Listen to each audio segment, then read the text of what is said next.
Good day. Damon Friedman here with the Force for Good Show podcast. Today's topic is called second place.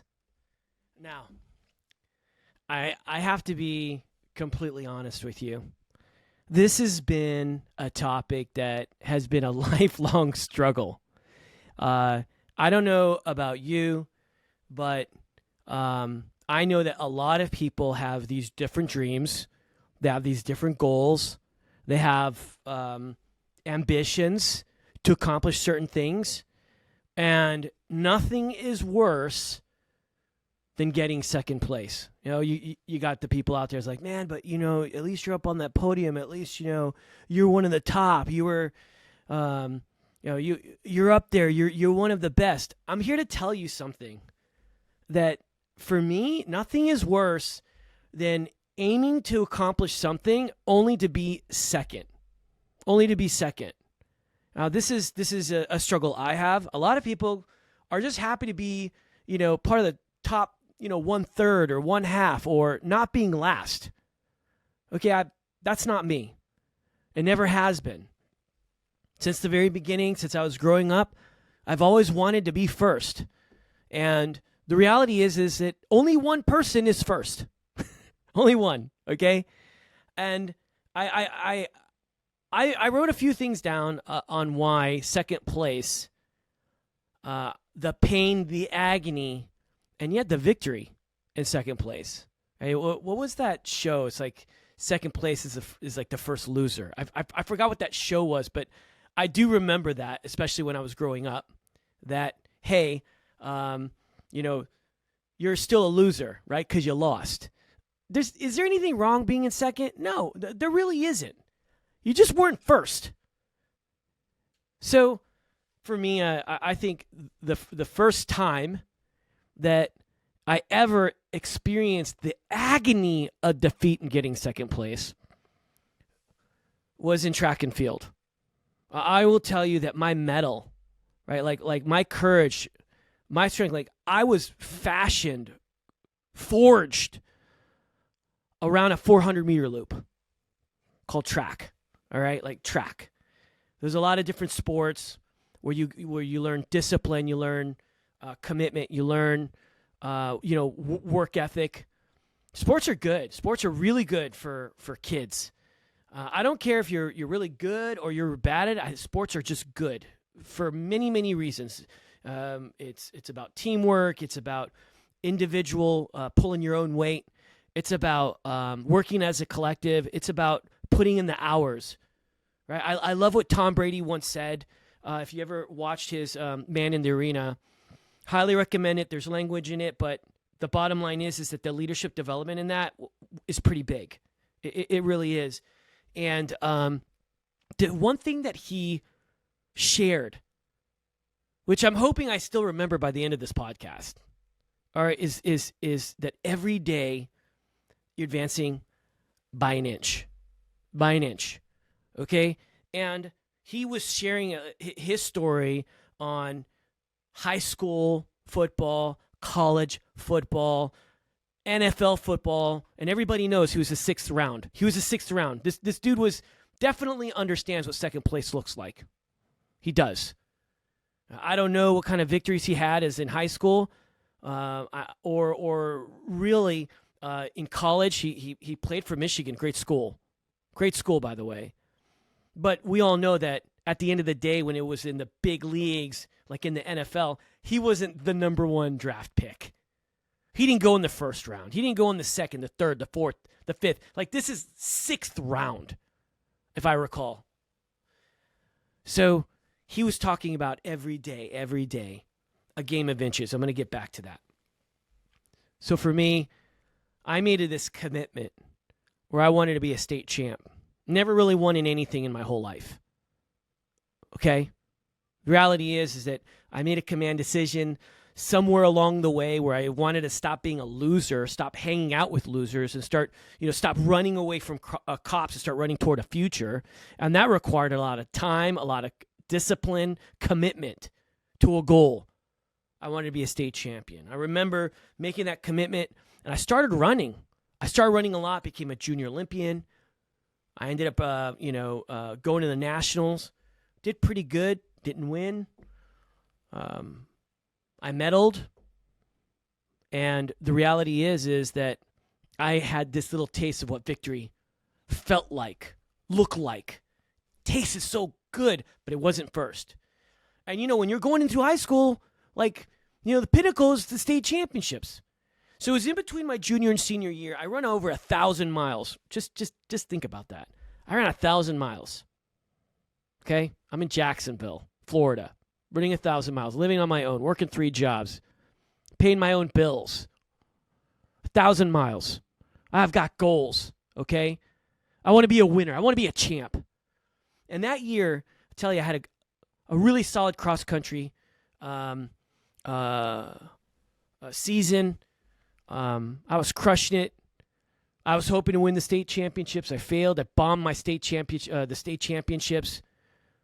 Guy that won, Tommy Lancaster, I was beating him all throughout the whole year. He was on the same team. I was crushing him. At the end of the day, he persevered. He was the champ. So I'm going into my track and field season, and I'm telling you right now, undefeated in the 800 meters, undefeated in the mile, and for whatever reason, I'm the fastest miler in my division, right, in the state, ranked number 1, hands down, both 800 mile, top runner, the best. I'm looking at the state championship title. And at the end of the day, my coach says, you're not going to run the mile, you're going to run the 800. Looking back at it, I should have ran the mile and the 800 regardless.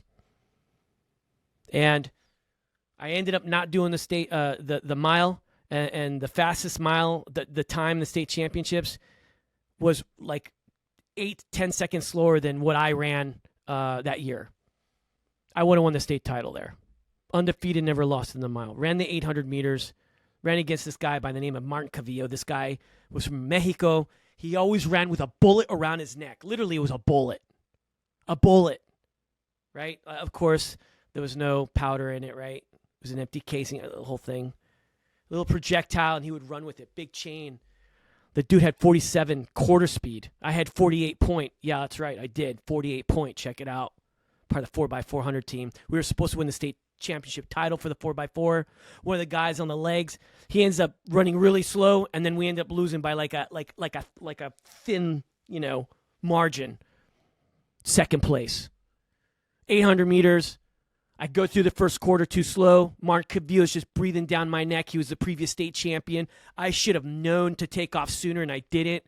And I left it down to the last 200 meters, and he walked me down. It's a race I lost. The only race I lost that I can recall my senior year, 800 meters at the state championship. So a lot of people are like, oh, you were a state champion because you were undefeated in the mile. No, that's not the case. Then we go and we run Junior Olympics, and I beat him. But it doesn't matter. It's not the same. Second place. Why did I talk to you about that? I mean, I spent how many minutes? First 5 minutes talking about that. Let me tell you why. Because second place became a resonating theme for the rest of my life. I'm looking back. I went to college. I ended up running at some pretty solid schools at Western State, Colorado. If you don't know anything about it, it's a Division II school. But we won, national titles, tons of national titles.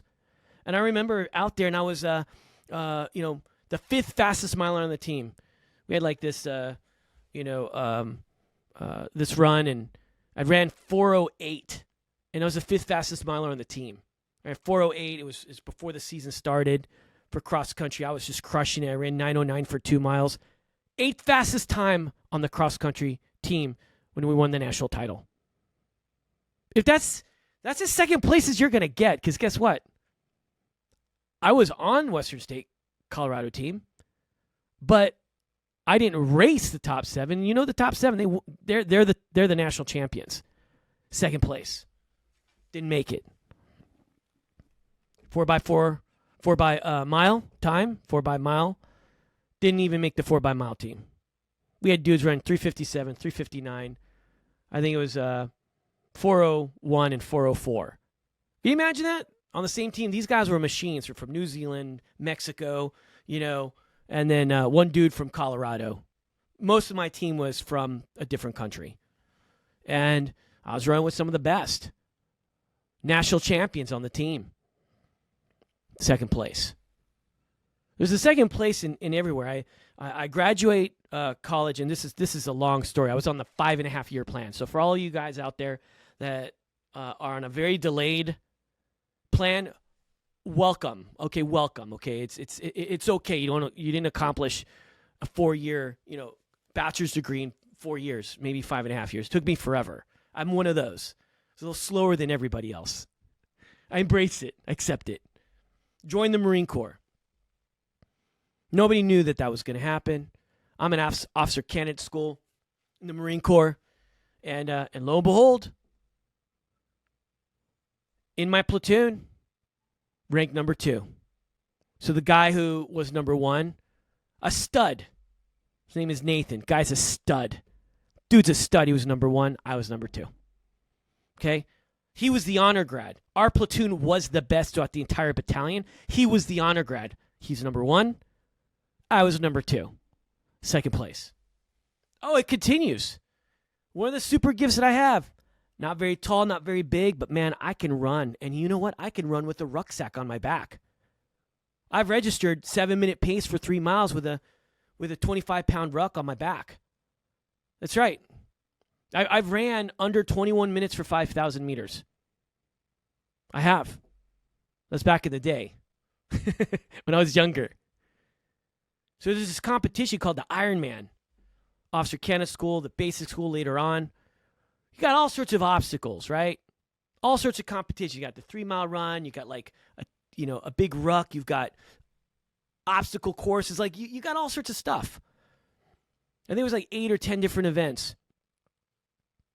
Oh yeah, I was crushing it until this one event where you got the big rope and you got all this weight on you and you got to climb it. Slowed me down. That cost me. At the end, when everybody's getting all these awards, Nate's getting the honor grad for this, and he just happened to be the Ironman champion as well. I was second again. You got to be kidding me, man. Second place. Does it ever end? Go to the basic school. That's the next step for Marine Corps officers. They just keep beating you down. Mr. Butterbar, you ain't got no power in the Marine Corps. Second lieutenant, you don't even know where you're going. Lost and afraid. Thank goodness for gunnery sergeant. Come on now. Yeah, Ironman championships again. And guess what? Guess who was second place again? This guy. Second place. Do you ever feel like you just aren't good enough? Right? Not fast enough, not strong enough, you're just not enough? Man, this guy. Second place. I'm going to tell you something. For me, nothing is worse than losing. But you know what? Second place has become my mantra. There's something about being in second that's very special. All the winners out there will just call you loser, but there's something special. You know why? Because I'm going to tell you why. Because it keeps 3 critical components of my life in perspective. Listen to me on this one.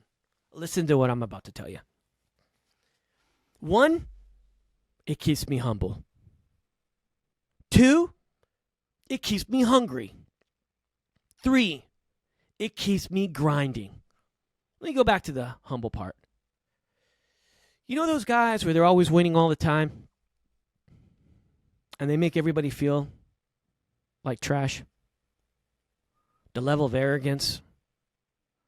I think it's easy to be like that if you're always winning. I think if you lose often or you get that second place often, it always keeps things in perspective to be humble. I'll tell you right now, humility for me is the number 1 leadership trait as a leader. Number 1. If you look at all of the greatest leaders in history, in different communities, in different fields, in corporate America, in religion, in movements, humanitarian. Number 1, humility.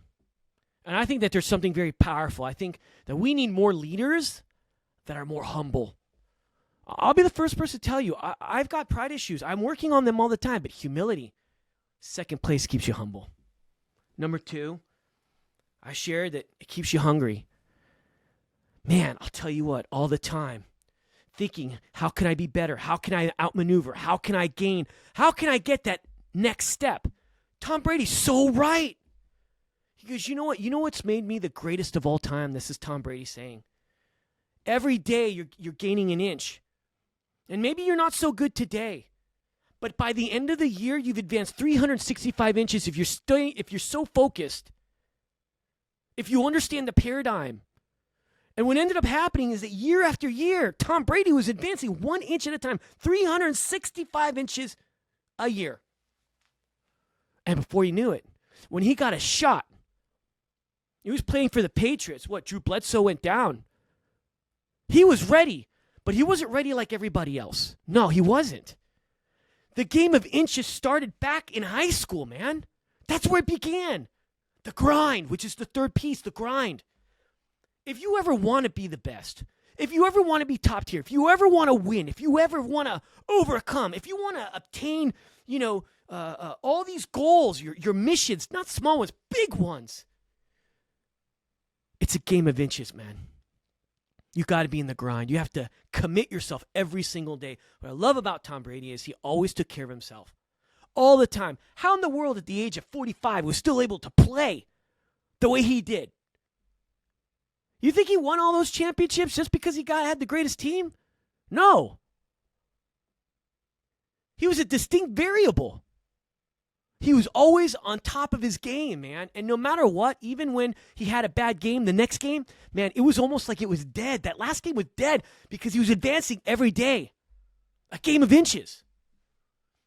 That's how he came to the Tampa Bay Buccaneers, baby, and we won another title. Come on now. For all you NFL people out there, don't be hating, okay? We got the greatest of all time to play for a couple of years for Tampa Bay Buccaneers. The grind. And let me tell you something. Second place, man, burns like you know what, man.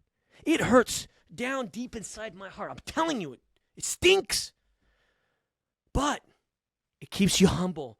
It keeps you hungry, and it keeps you grinding. So I wrote this down for all you people out there that are so familiar with second place. If you're exhausted and you feel stuck, don't quit. Don't quit. You know why? Because your victory is literally coming around the corner. It's coming your way. And remember, check this out. Remember, nobody cares. Nobody cares. They don't.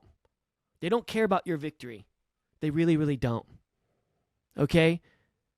So you got to work harder. I got this flag in my CrossFit gym in my garage there, and it's big. I don't know. I doubt you're going to be able to see this. I doubt you'll be able to see this. Right there. Go ahead. You got that? You got that right there? Did you get it? Good. That's literally in my garage. It says, nobody cares. Work harder. Work harder, because this is a game of inches. And I'm here to tell you, man, that if you work hard, and every day you're in the grind, and every day it's a game of inches, you're going to be 365 inches ahead this year than you were last year. You don't let your setbacks keep you back. You learn from them and you keep moving forward. Because eventually, you're going to find your victory. So, always remember, second place hurts, man, but you can use that because it'll always keep you humble, it'll always keep you hungry, it'll always keep you grinding. It's good talk, isn't it? This is Damon Friedman, Force for Good Show podcast. Godspeed.